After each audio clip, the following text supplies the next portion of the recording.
Hi Stephanie, this is Jackie in the library, and I wanted to walk you through your question on finding those 4 resources, 2 of which being peer-reviewed for your biology paper. I'm guessing this is for Biology 124 with Michelle Miller from your question. So you've done the first step, which is you've gotten your library card number. Great, because if you're off campus, that's what you'll need to access our library databases.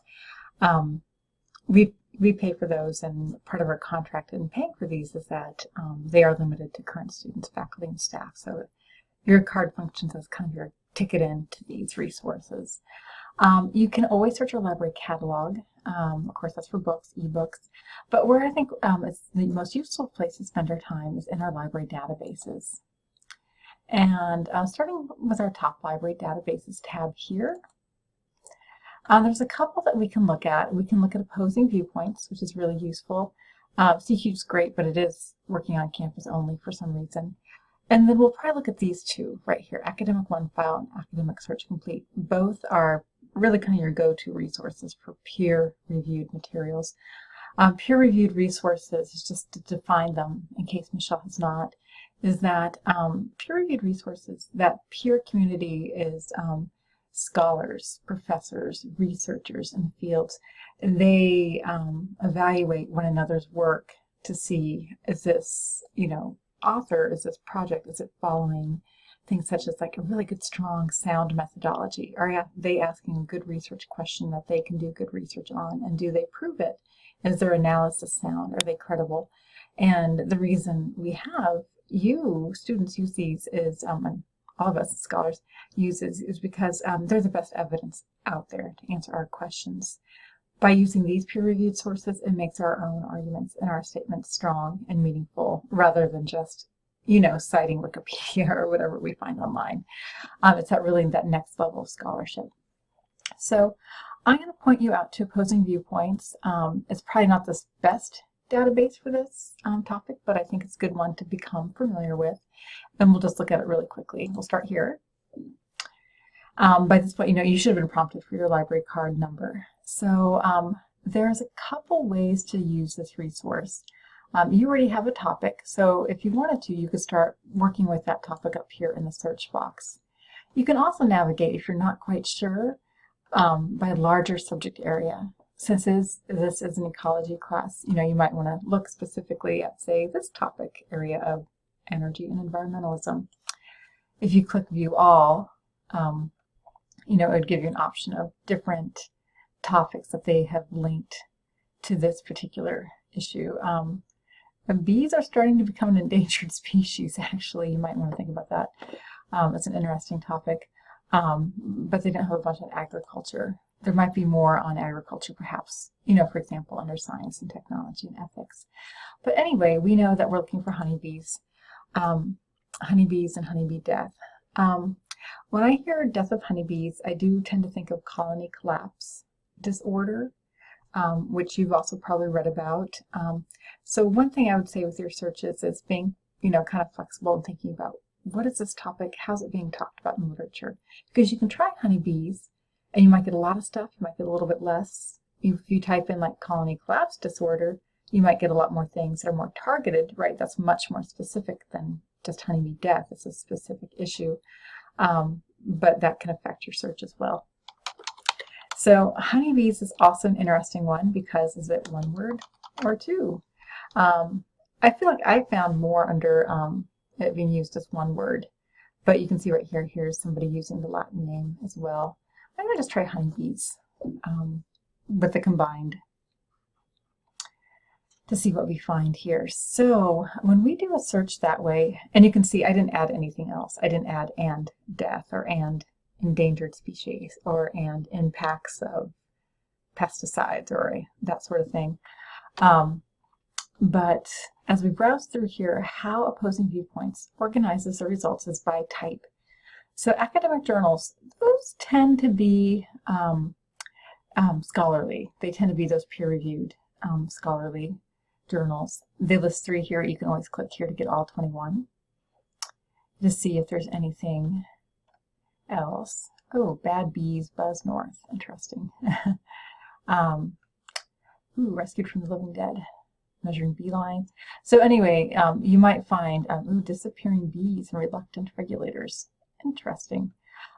Anyway, these are all the article titles, so if you find one that you like, you can just click on it and you'll get the entire article, lengthy. You look at the citation down here. You know what, the citation tends to be MLA, so let me show you how to get to APA. You would click on Citation Tools and switch from MLA to APA, because I'm sure that's what Michelle's using, and there you would copy and paste that into your paper. If you do find an article that you like but don't necessarily want to read it right now, you can always download it to your computer. You can email it to yourself. So there's some ways that you can store it and keep searching. One thing that you can do also, as soon as you find an article that you like, take a look. All of our databases have related subjects. So you might be really interested in really kind of not colony collapse disorder per se, but maybe just generally insecticides and bees, the impact of those. And of course, just the general subject heading of bees.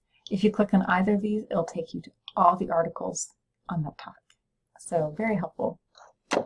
If we go back, I also wanted to point out, so those were the academic journals. Here are different audio. Again, they list the top 3. There's always more. There's 23 here. But I mean, huge. I mean, this was a news report on beekeepers losing 42% of the colonies. Huge. So, kind of some comments here. Magazines are not peer-reviewed, but again, they can be a fantastic resource. And you have 2 resources that are not peer-reviewed. I would definitely see if there's something in here that is useful for you. So that, I think it's pretty easy to use. So I don't spend too much time on it, but again, just paying attention to your terminology up here. If you did type into colony collapse disorder, for example, what would be the difference in your findings? And you can see there's one viewpoint here that someone's arguing about chemical pesticides. You want to use both insecticides and pesticides. Again, as they're similar terms, but they're used differently a little bit. Again, more audiophiles, more academic journals, though Insects in Contemporary Art might not be valuable. Night of the Zombies, very interesting. Anywho, so I think you get it. It's pretty easy to use. It's just a matter of getting in there and getting into articles. Academic OneFile will look similar because it's owned by the same company that runs Opposing Viewpoints. They're both owned by a company called Gale, but it's a little bit different. Where Opposing Viewpoints kind of tries to take you kind of on this path of this topic.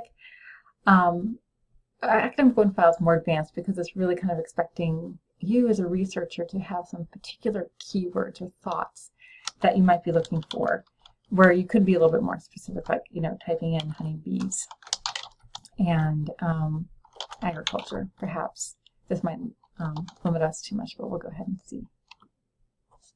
Notice I didn't say specifically death. I didn't want to necessarily limit us that much, but I wanted to just kind of leave it looking broadly at the word agriculture, because we'll see some things right away as we scan through.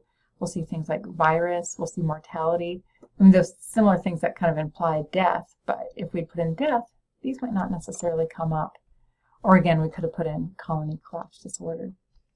So here, what you'll see is, again, sorted by content type. So academic journals are on top. You would then click here if you wanted to look at more of those magazines. Those things are usually a little bit more readable.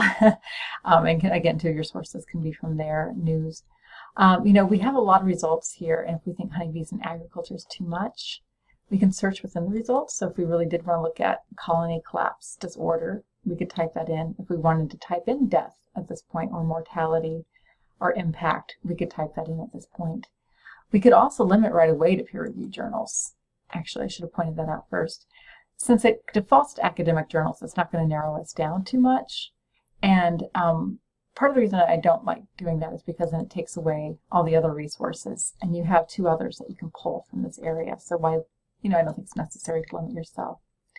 You can limit by date range. So if you wanted to just look at what has been published in the last year, you can do that. If you want a custom date range, well, you just set the year and the date, the from and to, as far back as you like. So I showed you the search within. Something that I find really helpful is limiting to these subject areas. So we could limit to the European honeybee, for example. I'm not sure what's specific about that one. You probably know more about bees than I do.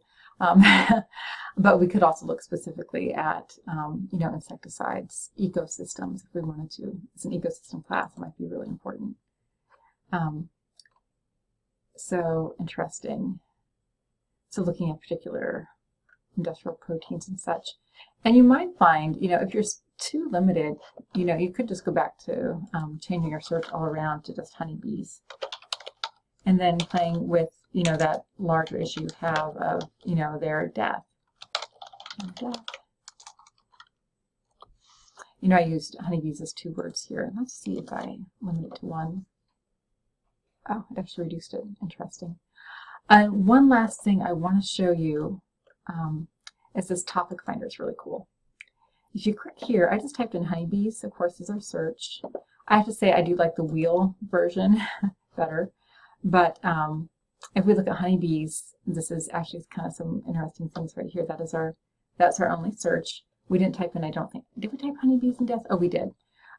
We could look specifically at specific things here. So if I say I was really interested in looking at honeybees and death and, oh, I don't know, I'm trying to see what's interesting here. I don't know, in honey production.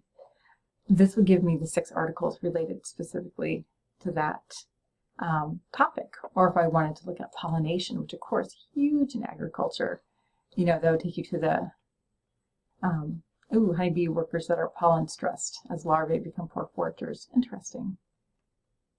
Different gene expressions. So a lot is being done on this topic. If you wanted to change your search results, you can do that too. So if you're like, no, I'm really just interested in colony collapse disorder, or honeybees and diseases. Colony collapse disorder is really specific, but you can see it takes us into things like pesticides, you know, losses. Wow, I mean, worker bees, you know, different studies perhaps, dead bees, pathogens. I'm suddenly forgetting what the CCD stands for. But anyway, imported CCD, colony collapse disorder.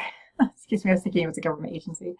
But anyway, you see what's going on here. Plight of the bumblebee. These crucial pollinators are still dying at alarming rates, but there might be hope. This might be perfect, actually, for your topic.